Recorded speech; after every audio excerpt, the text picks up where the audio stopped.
Hello everyone, I am Tanvi Patil. Today's topic is cost and the classification of cost. Cost refers to the expenditure incurred or the resources sacrificed to acquire goods or the services or to produce something. It represents the monetary value of resources such as a material, labor, and the expenses used for a specific purpose.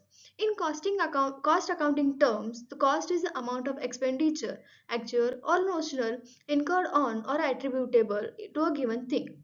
Let us discuss the various classification of cost in detail. The first is abnormal cost.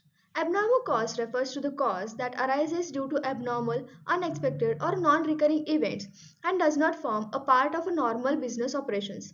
These costs are not incurred under ordinary operating conditions and usually occur rarely.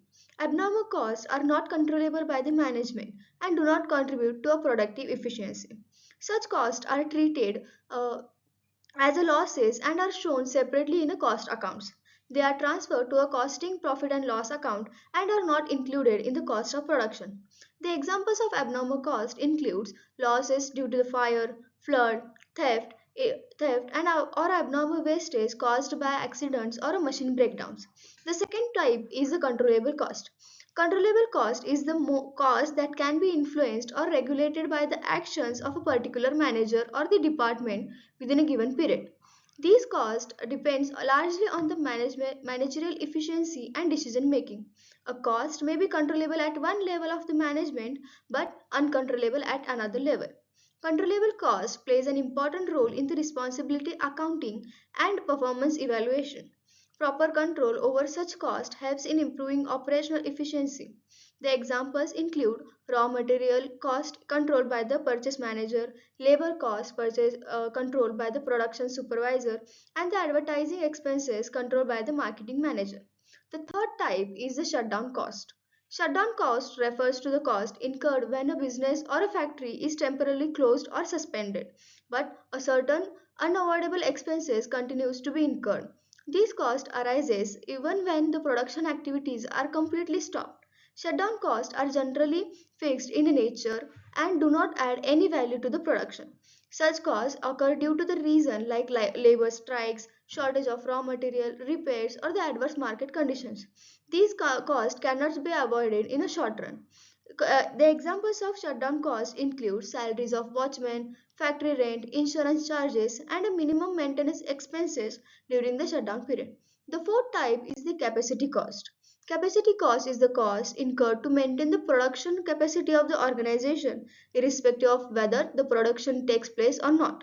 These costs are mostly fixed in nature and are incurred to keep the plant and machinery in a ready to operate conditions.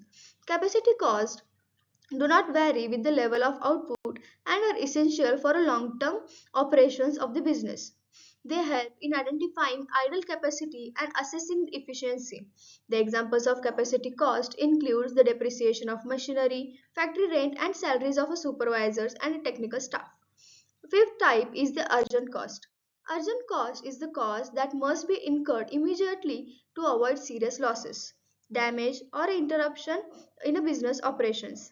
These costs are time sensitive and cannot be postponed without causing harm to the organization. Urgent cost usually arises due to the emergency situations and are often unplanned but unavoidable. Failure to incur such cost may result in a production stoppage or losses of a goodwill. The examples include emergency repair of the machinery, immediate purchase of spare parts, and urgent transportation expenses to meet the customer deadlines. Sixth and the last type is the sunk cost. Sunk cost is the cost that has already been incurred in the past and cannot be recovered, regardless of the future decisions.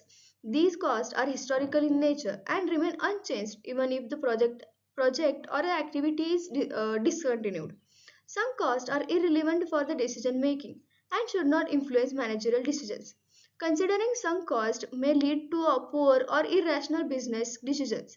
The examples of sunk cost include the cost of machinery already purchased, expenses on the feasibility studies for the rejected projects, or the past training cost of the employees. Thank you everyone for watching this video.